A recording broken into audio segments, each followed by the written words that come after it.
laal hayyummaa ju'aadeetii fi namummaa ju'aadee keessisaa qulqulluu ta'uu waan si garsiisa. Ati garuu yoo niitii gartee dhiifamni ati gaafachaa jirtu kun shiraaf ta'uu taatees rabbiin jazaa tadurni tursiisaa zabana kana immoo harkarra namaa kafala jennisiif kafalaa beekadhu. Yoo ammallee shira yaadaa jiraattu taate ju'aadee keenya rabbiin umrii si yaadee reessu ammallee rabbiin ammallee maqaa sitti haa godhu. Qabeenya biyya jiru san zakkoon waan akka irraan qabu siin jeebar dhalaaleensa akkasuma itti dhaayachaa jirti qabeenya keeti si itti laffee an qabeenya kiyya fayyaatiyya alhamdulillahi rabbil aalamiin qabeenya kiyya karabbiin naakan tiyyaataniin qabu rabbii kiyya guddaadha alhamdulillahi rabbil aalamiin fi ilmaan oromoodhaati kelatooma bakka jirtanitti. السلام عليكم ورحمة الله وبركاته هرتوتا في دعوتوتا على توب ilmaan oromoo qaqqaaliiwwan kan gola addunyaa mara keessatti argamtan bakkuma jirtanii nagaa fi salaamanni koo kan onneerraa burqee qilleensarraan barrisee isin bira haa ga'u isiniin jecha saayiba kiyya yookaan obboleessa kiyya qaalii Mr. Juwaadeen har'a waan addaa waan seena qabeessa hojjechaa jira. Wanni inni hojjechaa jirus gaa akkuma laaltanii agartan sanitti viidiyoo faamilii furmaatee jalatti gadhiifame. Channel family formaatee jala gadhiifame yoo hordofaa jiraatan Juwaadeen yaada keessan dhaga'uu dhabee koomentii isin keessan dubbisuu dhabee wanni caljees jiraatee osoo hin ta'in haala keessa jiruu fi akkaataa itti jiruutu waa hundaa'u waan san yeroo sanitti hatattamaan karaa hojiitti hiikuudhaaf haalli mijaa'uu fi dhabeeti dhidhibaa'e malee isin dhaga'uu dhabee akka hin ta'in deebisaa harkattanii jirtan jeetii yaada. Waan ajaa'ibaa hojjete har'a wanni inni hojjetes dhaamsa obboleessisaa eda zakkoon gadhiise agartanii jirtan jeetii yaada sun akkuma jirutti tahee Juwaadeenis zakkoodhaaf akka inni hamtuu hin qabne shira akka yaadaa fi hin jiraanne waan agarsiisu. Juwaadeen duraanuu jibbanna zakkoof qabu akka hin qabanne gamanumaanuu isin agarsiisee jira jeetii yaada. Zakkoo saanaan zakkoon duraanuu qabeenya biyya jiruu fi gurbaa kana diinoonfatee akkanatti shira itti xaxee rakkoo dila kanarraan gahe qabeenyaaf Juwaadeen garuu bolola qabeenyaa akka hin qabne gabanumaanuu deebisaa godhee jira.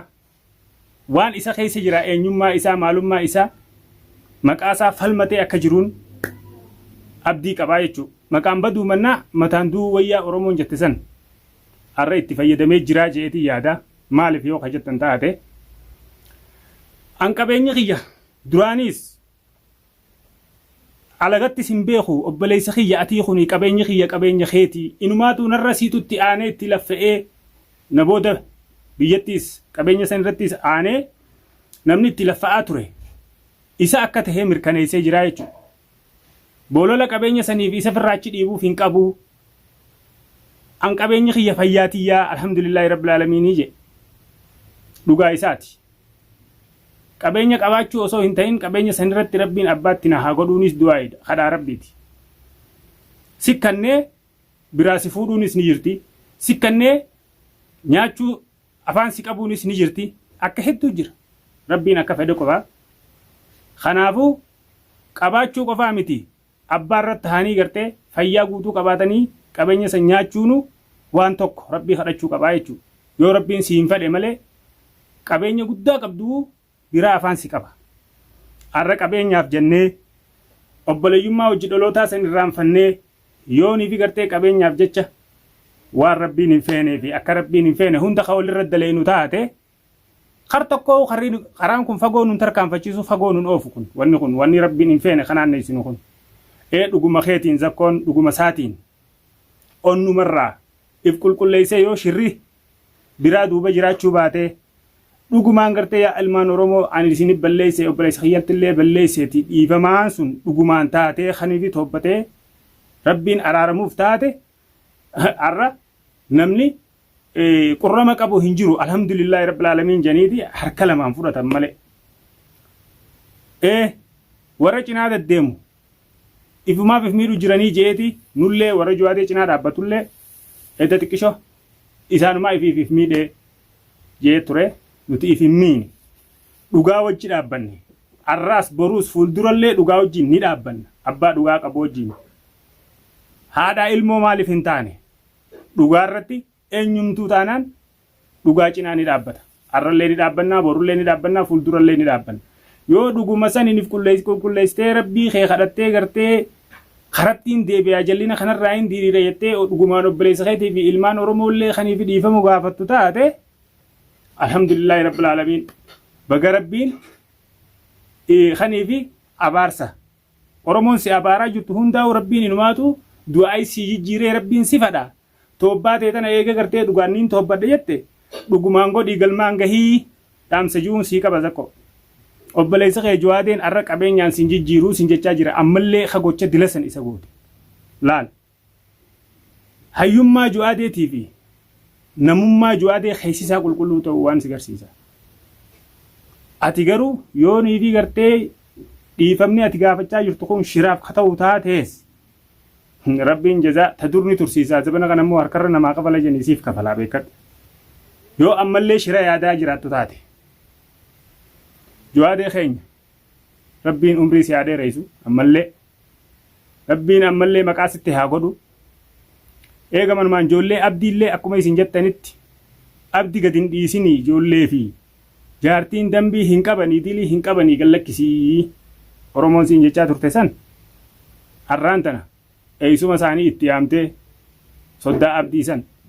Khoottu ijoolleen teessan kun nagayni isaanii akkam eegamee jiraati fayyaa nagee qabaniiti khoottu ijoollee ta'e fudhadhu jettee dhaamsa keeysee fi jirta maammeenis gaa ergaa kana arkuu ni dhaba jee hin yaadu atilleen gocha kana godhuun kee waan baay'ee nama boonsaati hordoftoonni kee ergaa isaan sii kaan dirqama isaan si kannan san bahuun kee kun kabajaa si godha malee sin xiqqeessu Oromoon arra gaafa ati rakkatte rakkoo ta'e cinaa dhaabbattee kana si wajjin du'aayin saa 24 du'aayii sii godhaa rakkoo ta'e si wajjin baadhachaa namuu bakka jirurraa fagaatus kan fagoo jiruus kasit dhiyaatus waa hundaan si bira dhaabbatte tun arra sirraa gammaddee jirti yoo rakkoon kana deebitee dhuftu taates akkanuma si cinaa dhaabbattii abdii qabaadhu waan siin jehuun sii qabaa Jawaadee keenya ilmaan Oromoo kan gola addunyaa mara keessa jirtan isinilleen du'aayin ta'isanis daleeydee lafan buunee lafeerra buutee ammallee galatoomaa umrii nuu dheeradhaa ammallee akkanumatti haa wal jajjabeessinu haa wal cinaa dhaabbannu rakkoo dhuftu hundaafu rakkoo isaa wajjin qooddannu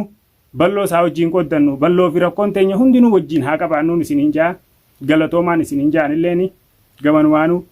anilleen firii jaalalaatis taanaan namoonni Jawaadee wajji dhaabbachaa turre hundinuu arra yoo isaan karaa dhugaatiin obboleeyyummaa dhalootaa san laalanii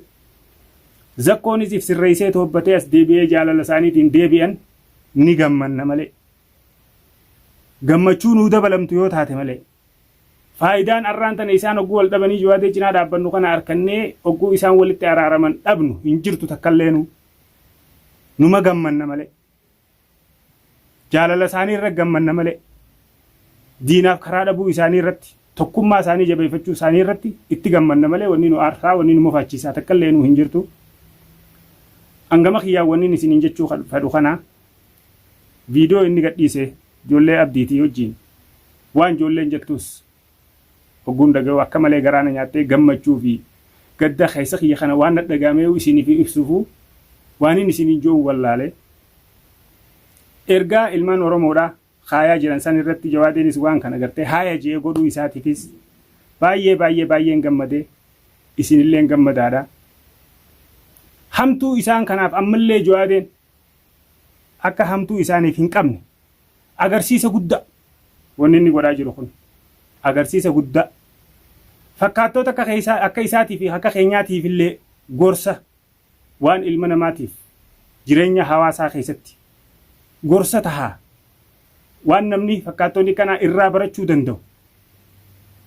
qabeenya duniyaa dhumtuu tanaaf jee namni waan biraa keessa waliin galchin waan biraa keessa walitti hin seenne gorsa guddaa barnoota guddaa akka irraa baratanis abdiin qabaa isinilleen bakkuma jirtanii du'aa ta'e san ammallee addaan dhaabinaa nu cinaa dhaabbadhaa inshaa Allah inshallah yoo akki zakkoon juuqun dhugaa taate wanni hundinuu tolaat deemti wanni hundinuu diriiraat deemti warreen hafanilleen mujrimoonni yookaan kaayintoonni hafanilleen toonnaa jala oolanii wanni kun akka lafarraa saffeeyyamu hiddi isaanii ciramee dhabamu kanarratti akka hojjennutti isinilleen du'aa inni bira dhaabbadhaa.